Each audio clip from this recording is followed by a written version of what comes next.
I'm Jonathan Barker at the John Calvin Presbyterian Church. I'm the interim pastor here, and I am in interview with Brian, who is a young adult volunteer who has been in the New Orleans area for several months. And he's agreed to talk about his experience and share that with you. So, Brian, could you begin by saying a description of your current ministry? So I work for the YMCA, a YMCA educational services specifically.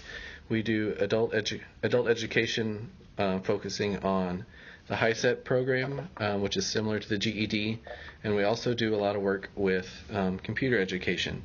That's a little more recent in the program than it was when I first got here. When we first got here, it was mostly focused on the HiSET program and the GED, and we help anyone from who's a beginning reader all the way up to people who are actually have their diplomas and are just kind of trying to focus in on maybe passing some tests for college. Very good. Now, the HiSET, could you say a bit about what that means? So that's the high school equivalency test is what it stands for. Okay. And it's got 5 parts to it: reading, writing, language, math, and social studies. Okay. Nope. There's a science in there somewhere. So Okay. there's 5 parts. I can't remember what they all are. We mostly focus on the math, reading, and language. Okay. How would you say the ministry there has changed for you since your arrival? Well, for me, my roles have changed a little bit. When I first got there, I was mostly an in-classroom teacher, and now I've also started doing that 2 days a week and going over to Algiers 2 days a week to do tutoring with computers and also just general help with computers. So that's changed. That happened around November, and I've been here since late August.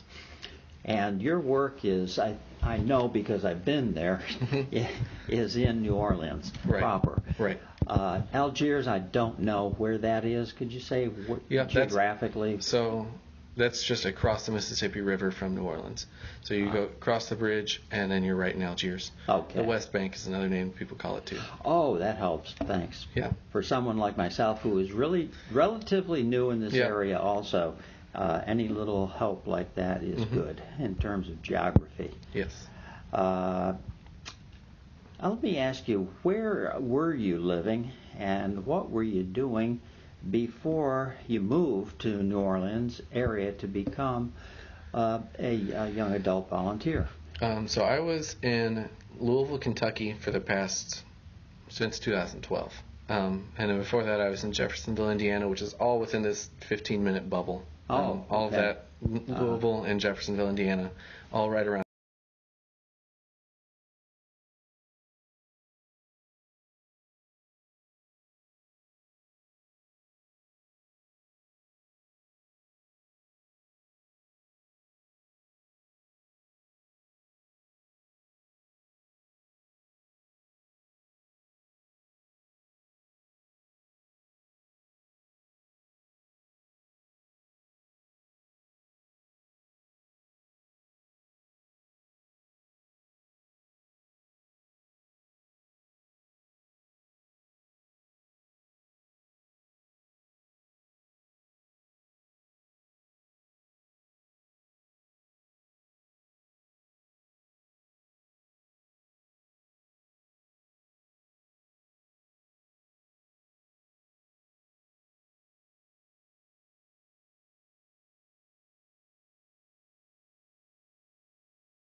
the Ohio River. And I studied music composition at the University of Louisville, got my bachelor's degree, and then took about 6 months or so after I graduated to kind of figure out what I wanted to do, save up some money, and also work at a few jobs. So it was a little bit of that right before I got here. Mm-hmm. I worked at a summer camp for pretty much every summer while I was in college. It was a Presbyterian youth camp, and that was one of the things I really enjoyed back home. Uh-huh. And how did you find out about the YAV program? Actually, from the assistant director at the camp I worked at. She was a former YAV. She served 2 years, one in South Korea and one in Little Rock, Arkansas, doing various things. But she really enjoyed the camp ministry that she found at Little Rock, which is what led her to go on to seminary and then on to working at the camp she's at now. I did not know that the program was international. Mm-hmm. Yeah. That's there's, I think, 5 sites overseas. There's Scotland. There's people down in Zambia and Africa. There's people in South Korea still. There's a couple other sites as well. Huh. Now, what's the age of young adult volunteers? Generally, it's about 20 to 29. 29 is about the max age. I think that once you're 30, they stop letting you come in. But and I'm pretty sure you need to be at least 20. There are some exceptions, but generally it's 20 is the youngest age. Okay. And was that part of your motivation to become a YAV, is that you had this relationship with this person who already had participated in the program? Yeah, it was that, along with not 100% knowing what I wanted to do with my degree and whether I wanted to focus on something else for a master's program, go in a different direction. So I just kind of needed a year to think about things and figure it out. And that's been one of the core tenets of the Young Adult Volunteer Program is vocational discernment. And that's been something that I've focused on a lot during this program to figure out what do I want to do. Can you say something more about that discernment process? Because I think that is something so important for everyone in the church to be doing. So it was a lot of reflection on the things that I enjoy. I was debating between going into seminary or going back into music and figuring out what part of music I really wanted to do if I decided to go that way. So it was a lot of reflecting and talking with the other YAVs that live in the house with me. And I ended up realizing that I just enjoy music so much that I just was really missing it. I'd taken several months before then without being in school to kind of distance myself from it, and then once I was in New Orleans I wasn't really doing much music in general. I was like surrounded by it, and then because that's how New Orleans is, there's music everywhere, but I wasn't making it or a part of the that whole part of it, and I think that really made me miss it and decided that I want to go back into music. It sounds like the community of YAVs, the young adult volunteers, has been critical for your visioning of what you would like to see your career develop into. Yeah, we're a really close group. There's 7 of us that live in the house, and our site coordinator, Dan Baker. The 7 of us are really close, and then Dan kind of comes in and out, but we really like Dan, and he's been really helpful as well. But I think that just the closeness of our group has been something I've really enjoyed about this year. It makes me think of the early church and the house church concept, where there was a group of people, a very small group, that met together, that were family together within the context of a faith community, and that formed that faith community, and perhaps went out into the world, then came back and supported one another, and it sounds like that might be similar. I don't know. I think it probably is a little similar. We are we challenge each other to kind of improve ourselves, as well as there to support each other when times are tough. And I think that is probably how it was back in the beginning of the church, because it wasn't easy to. They're being persecuted all over the place. Luckily, that's not how it is for us. We can go out and be accepted as who we are, which is great. And what kind of support do you get from the church, the larger church, the Presbyterian Church USA? My home church back in Jeffersonville is great. They and my family from there especially, they are always sending support to us, whether it's just a little care package or whatever it might be. But I think that's been the biggest support while I was here. But before then, I had several churches get together to raise funds for me to do this program, because it's not free to do the program. You have to raise some money, and so I was able to get money from my church and the members of it, as well as the camp I worked at and a couple other churches in the Louisville area. And so they've been really helpful in helping me raise the funds to do this program. And is it a joint fundraising type of thing where you raise a certain amount and then the church contributes a certain amount, or how does that, or do they just provide the so the source? Total cost of sending a YAV, or for a YAV year, is about $22,000. We have to raise, the individual YAVs have to raise $4,000 of that money, $4,000. So they cover the rest of it, and we have to raise part of it.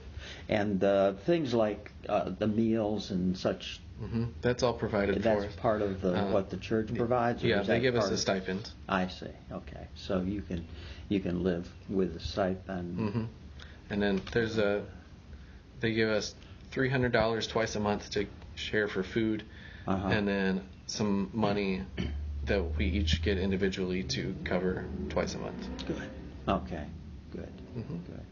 And I assume that the meals and housekeeping is all shared with everyone. It depends on your site, but at this site it is, because we're all living in a 4-bedroom, 2-bathroom house out in the Gentilly area of New Orleans, and we take care of the chores around the house together, and and we take turns going shopping once a week to go pick up food and all that. Yeah, that's nice. Do you know what you might do after your YAV experience has been completed? Yep. So I'm going back to grad school for music.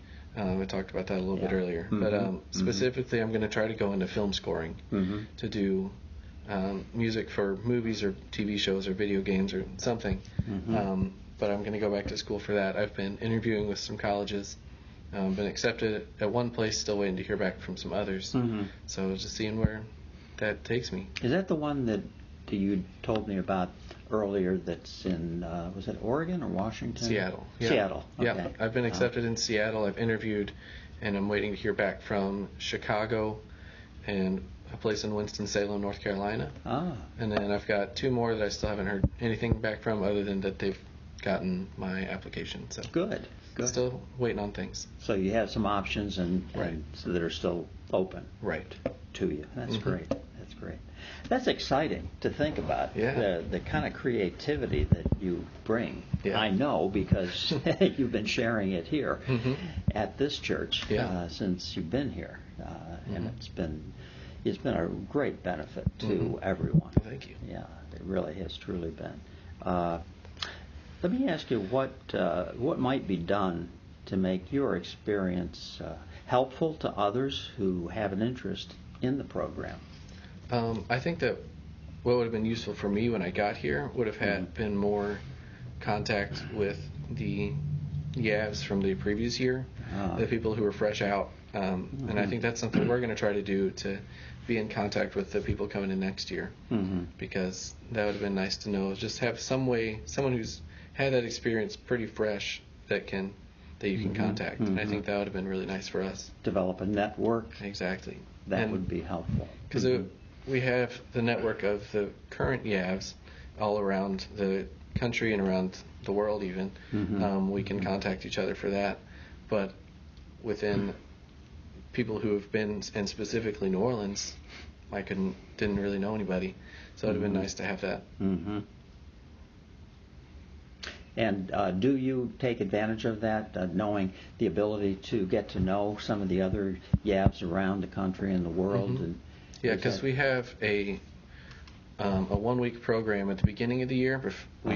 With New Orleans specifically, the people who wanted to have cars here drove down, and then we flew out to New York. But everyone else just kind of flies out to New York, and we go to a little kind of retreat center there, and we have a 1-week program with all the first-year YAVs, where we do some Bible study, get to know the program, do a little bit of educating on different things, and then we are sent off to do our year.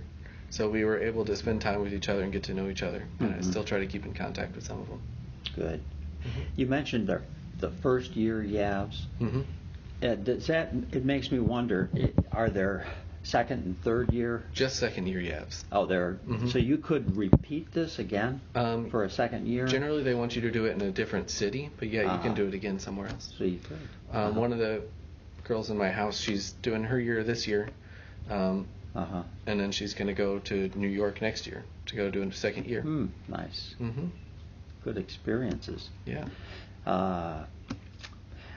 And what or how might the larger church grow from your experience and that of the other YAVs that you're aware of? I think that just engaging with these young adults that are doing this, because they have such an interesting experience of having this year of serving underprivileged people in around the world, and you don't always get to hear stories about that. And I think that, and these are young adults who are wanting to see the church grow and see it continue. And I think that having their opinions on things and seeing what they want and how they could further shape the church, I think that'd be great to have them involved in things.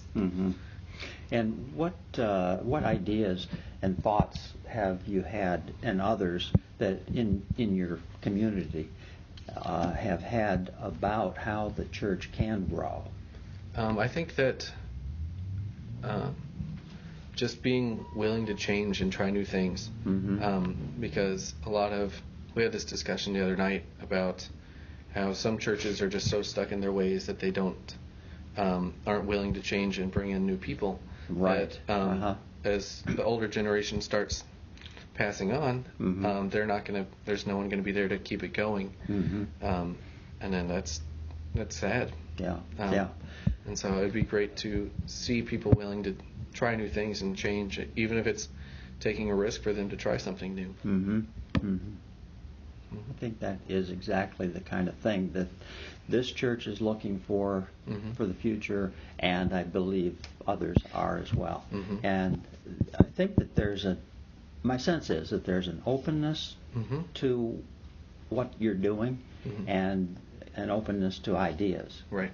So I'm very optimistic for the church about what is moving forward and how we can do that together. Right. Because you have the expertise, you have the energy, you have lots of different ideas. You see things in new ways that many people who have been in this area for a long time, maybe all their lives pretty much, they see things in a particular way. Right. And that's it. So hopefully this is going to be very helpful. I'm sure it will be. Yeah. And I wanted to thank you for taking your time to come in and share some thoughts about the program and your experience with the program and where it is going for the future. Yeah. Well, thank you. Yeah. Appreciate it. Glad to be here to talk. Thank you, Brian. Thank you again.